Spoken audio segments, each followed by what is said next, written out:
pulse of him. I didn't call it abuse at the time. I didn't even have a word for it. I just knew that after him, I wasn't the same version of myself anymore.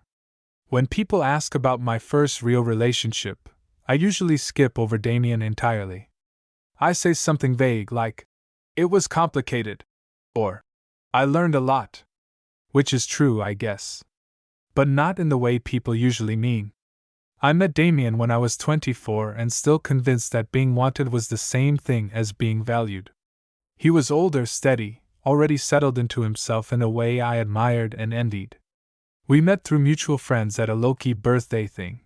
Too loud music, cheap wine, everyone sitting on the floor like we were still in college. He noticed me first. That alone felt like a gift.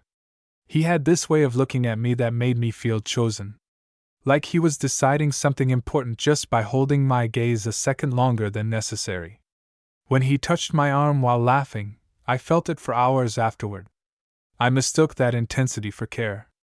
At first, Damien was gentle in the ways that matter early on. Texts every morning, remembering small details, asking about my day and actually listening. When he kissed me for the first time, it was slow, deliberate, like he wanted me to understand that this meant something. I remember thinking, finally, this is what it's supposed to feel like. The shift was quiet. That's the part people don't warn you about. There was no big moment where everything cracked. Just little corrections. Suggestions. "You don't need to talk about that. Are you sure that's what you meant? You're kind of sensitive about this stuff." He said it with a smile, with a hand on my knee, with a tone that made it sound like guidance, not control. I started checking myself before speaking, replaying conversations in my head to see where I might have messed up. When he pulled away emotionally, I worked harder. When he praised me again, I felt relief so strong it scared me. There were nights when I didn't want to do things the way he wanted. Not dramatic refusals, just hesitation. Tension. A quiet, "Can we slow down?" He never forced me. That's the detail I still get stuck on.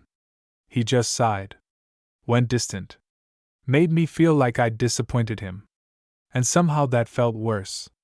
So I learned to ignore that tight feeling in my chest. Learned that giving in was easier than explaining myself. Learned that if I stayed quiet, things stayed calm. I told myself this was compromise. This was adulthood. This was love. But something in me was shrinking. One night, after he fell asleep beside me, I stared at the ceiling and realized I couldn't remember the last time I'd felt fully present in my own body. Like I was there, but also somewhere above myself, watching, measuring, enduring. That scared me more than anything he ever said or didn't say. I didn't leave Damien right away. I stayed longer than I should have. I needed time to understand that just because someone never hit you, never yelled, never trapped you in a room, doesn't mean they didn't leave marks. Even now, I hesitate when I talk about it. I still wonder if I'm allowed to call it what it felt like. But I know this much for sure: whatever it was, it changed the way I hear my own voice. And learning to trust it again has been the hardest part. After Damien, I didn't bounce back. I told people I did. I joked about it, framed it as a bad age gap lesson, something I'd grown out of. But inside, everything felt slightly off, like my internal compass had been nudged just enough to make me doubt every direction. I started second-guessing my reactions. If something made me uncomfortable, my first instinct wasn't to trust that feeling, it was to interrogate it. Am I being dramatic? Am I misreading this? Is this just how relationships are supposed to feel? That doubt followed me everywhere. The worst part was how good I got at minimizing myself. I didn't even notice it at first. I let people interrupt me. I laughed things off that stung. I agreed to plans I didn't want, stayed quiet when I needed space. It felt safer to be easy than honest. Friends would say things like, "You're so chill," or "You never make things awkward," and I'd smile like it was a compliment. But sometimes, alone at night, I'd realize I couldn't remember the last time I'd been fully angry. or fully excited. Everything lived in this muted middle ground. I dated a little. Nothing serious. Every time someone got close, I felt that old tension return, the sense that I owed them something just for wanting me. I'd feel myself preparing, adjusting, bracing. And then I'd pull away, exhausted by a fear I couldn't explain. The realization came in a stupidly small moment. I was out with a guy I barely knew, sitting across from him at a bar. He reached across the table and brushed my hand without asking. Nothing aggressive. Nothing obviously wrong. And my body froze.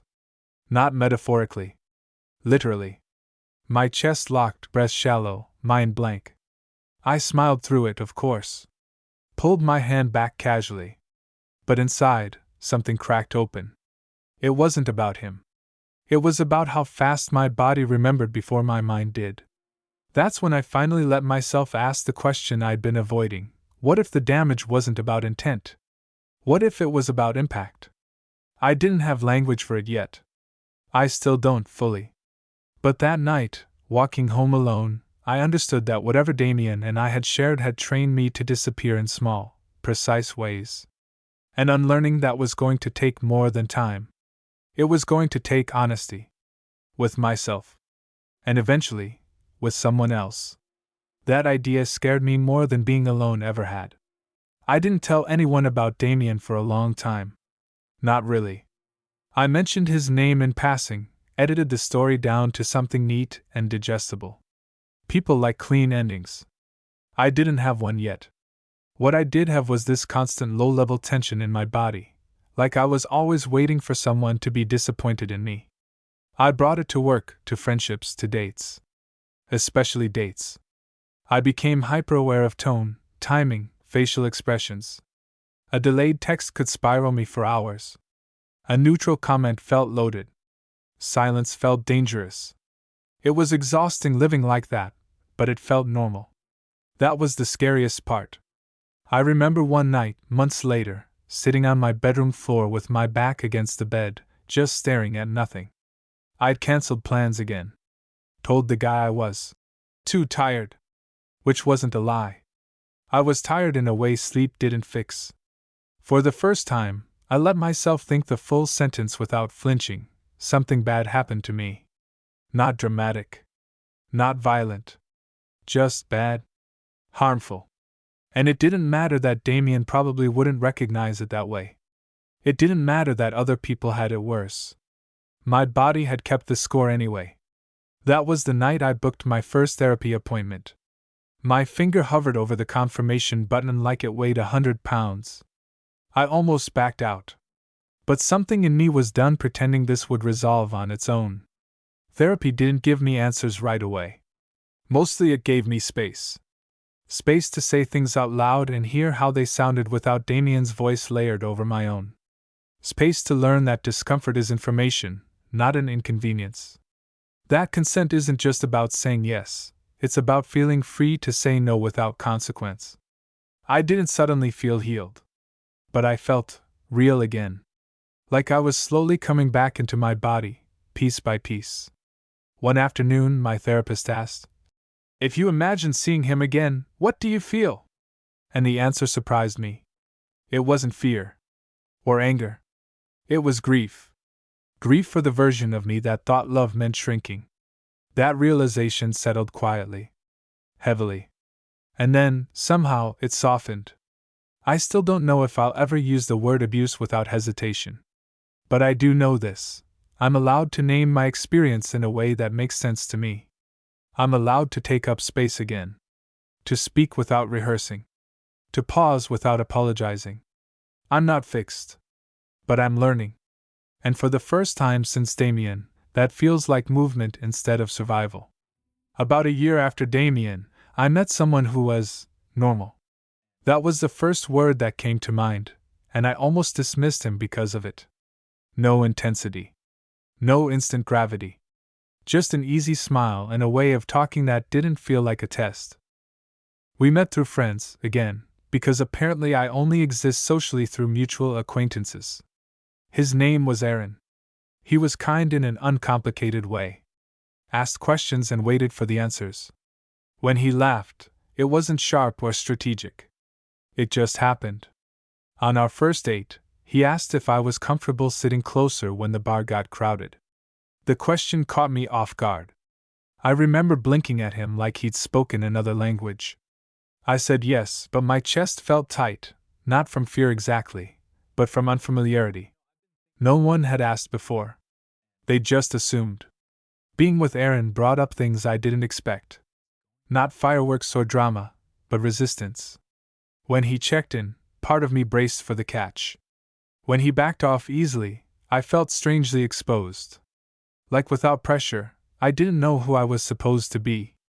Once, a few weeks in, he noticed I'd gone quiet. We were sitting on his couch, nothing happening, nothing wrong. He muted the TV and asked, gently, "Hey, where'd you go just now?" I almost lied. The old reflex kicked in hard.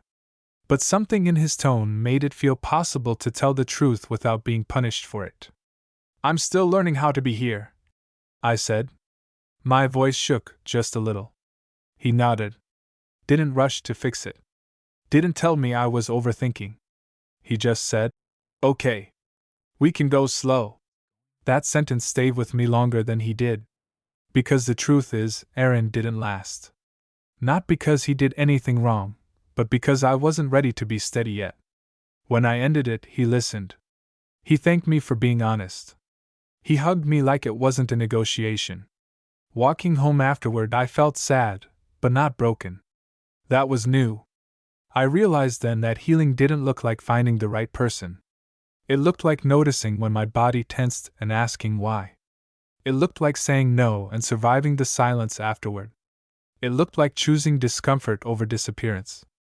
I still don't know exactly where the line is between harm and hurt, between intention and effect. But I know this: love should not require you to leave yourself behind. And if you have to shrink to keep the peace isn't real. That understanding didn't arrive loudly. It settled in quietly, like something heavy being set down at last.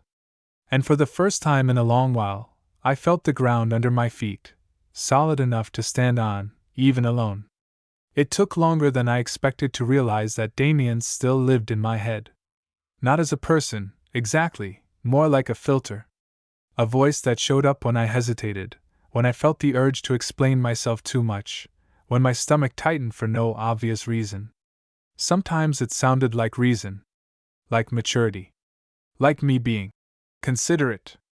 But when I paid attention, I could hear the old shape of it. The way it nudged me to stay agreeable, to stay smooth, to not make things difficult. Once I noticed that, I couldn't unsee it. The work came in small, unglamorous moments. Saying, "I don't want to talk about this right now," and sitting through the awkward pause that followed. Canceling plans without inventing a palatable excuse. Letting someone be mildly annoyed with me and discovering that the world didn't end. There was one night, standing in my kitchen, when a friend made an offhand comment that rubbed me the wrong way. Normally, I would have laughed it off. This time, my chest tightened, but instead of pushing the feeling down, I let it stay. "Hey," I said, voice steady but not loud. "That didn't land great for me." The room went quiet for half a second. Then he nodded. "Oh. Sorry, man. I didn't mean it like that." That was it. No fallout. No punishment. Just resolution. I leaned against the counter afterward, heart racing like I'd done something brave. Because I had. I still think about Damien sometimes. Not with longing. Not even with anger, most days. More like I think about a scar, something healed but sensitive to pressure. I don't need to confront him. I don't need an apology to validate what happened. What I need, and what I'm slowly building, is trust in myself. Trust that when something feels wrong, it probably is. Trust that my comfort matters even if I can't articulate it perfectly. Trust that love, real love, won't require me to negotiate my own boundaries just to be kept. I don't know if what I experienced fits neatly into anyone else's definition of abuse. But I know it taught me how easy it is to disappear for someone else, and how hard and necessary it is to come back. Lately, I've been practicing taking up space again. Speaking without rehearsing. Sitting with my feelings instead of smoothing them out for other people's comfort. It's slow. Sometimes uncomfortable. Sometimes lonely. But it's honest. And for the first time, that honesty feels like something I can build a life around. There was a moment, not dramatic, not cinematic, when I realized I was no longer orienting my life around damage control. It happened in a grocery store of all places. I was standing in the cereal aisle, phone pressed to my ear, when my sister asked if I could come to something I didn't want to attend. Nothing serious. Just inconvenient. My mouth opened, ready with the usual padding. The justifications. The softening language. And then I said, I can't. I don't have the energy for that this week. Silence on the line. Not anger. Just a pause. Oh, she said. Okay. Next time. I stood there for a second after the call ended, staring at the shelves, heart pounding like I'd narrowly escaped something. It struck me then how much effort I used to spend preparing for reactions that rarely came. How much of my life had been shaped around anticipating disapproval that mostly lived in my head. Around that time, I started noticing the way my body reacted to safety. Not excitement, safety. How calm felt unfamiliar. How my nervous system sometimes mistook peace for boredom, or danger for passion. That was a hard one to swallow. Damien had felt intense. Focused. All-consuming. Back then, I thought that meant meaningful. Now I understood that my body had been running on adrenaline, not connection. I'd learned to associate closeness with vigilance. Unlearning that took patience. It meant letting moments stay quiet without filling them. Letting someone care without testing them. Letting myself be seen without preemptively shrinking. Some days I did great. Other days I caught myself apologizing for things that didn't need apology. Healing wasn't linear. It was circular. But each loop felt a little wider, a little less sharp. One evening, sitting alone on my balcony, I thought about the title I'd never given this chapter of my life. I used to obsess over labels, abuse, trauma, toxicity, like the right word would make it all snap into place. Now, I wasn't so sure. What mattered more was this: I knew my boundaries now not as rules, but as instincts. I could feel when something was off before my mind tried to argue it away. I could pause. I could choose. I don't hate Damien. I don't forgive him either. I don't need to. His role in my life is complete. What remains is mine. I'm still learning how to trust joy without waiting for it to sour. Still learning how to let love be steady instead of consuming. Still learning how to exist without bracing. But when I look at myself now, I don't see someone broken. I see someone who adapted to survive, and is finally allowed to stop surviving. That realization doesn't roar. It settles. Quiet. Solid. Like a breath that reaches all the way down. The strangest thing about healing was that it didn't feel like triumph. There was no moment where I woke up and thought, I'm free now. It was quieter than that. More ordinary. It showed up in the way I chose my words. In how I paused instead of panicking. In how I noticed when my body felt calm, and didn't immediately question it. One afternoon, I ran into Damien's name by accident. Not him. Just his name. A mutual posted something online, tagged him, and there it was, unchanged, unbothered, still attached to a life that continued without me. My chest tightened, but only briefly. The reaction surprised me. I didn't spiral. I didn't rewrite history or rehearse imaginary conversations. I just felt a small ache. And then it passed. That was new. Later that night, I thought about who I'd been when I met him. How badly I wanted to be chosen. How eager I was to prove I could be easy. Adaptable, worth keeping. I don't blame that version of myself anymore. He was doing the best he could with what he understood at the time. What Damien taught me, unintentionally, painfully, was that attention without safety isn't intimacy. That being wanted doesn't mean being cared for. That when love asks you to override your own discomfort again and again, Something is wrong, even if no one ever says it out loud. I used to wonder if I was exaggerating. If I'd just been too young, too sensitive, too unsure. Now I see that those doubts were part of the aftermath, not the evidence. These days, my life looks smaller from the outside. Fewer dates. Fewer explanations. Fewer performances. But it feels bigger on the inside. Spacious. Like I can breathe without permission. I'm more honest now, not brutally, not constantly, but gently. I tell people when I'm tired. When I need time. When something doesn't feel right. And when they meet me there, I feel a quiet kind of closeness that doesn't spike or burn. It just holds. I still don't know if I'll ever land on the perfect word for what happened with Damien. Abuse. Harm. A relationship that crossed lines I didn't yet know how to defend. Maybe it doesn't need a single name. What matters is this: it taught me to listen to myself. And listening, really listening, has changed everything. I didn't come out of that relationship stronger in the way people like to celebrate. I came out more careful. More aware. More rooted in my own body. And slowly, with practice, that carefulness turned into trust. Trust that I'm allowed to take up space. Trust that love shouldn't feel like endurance.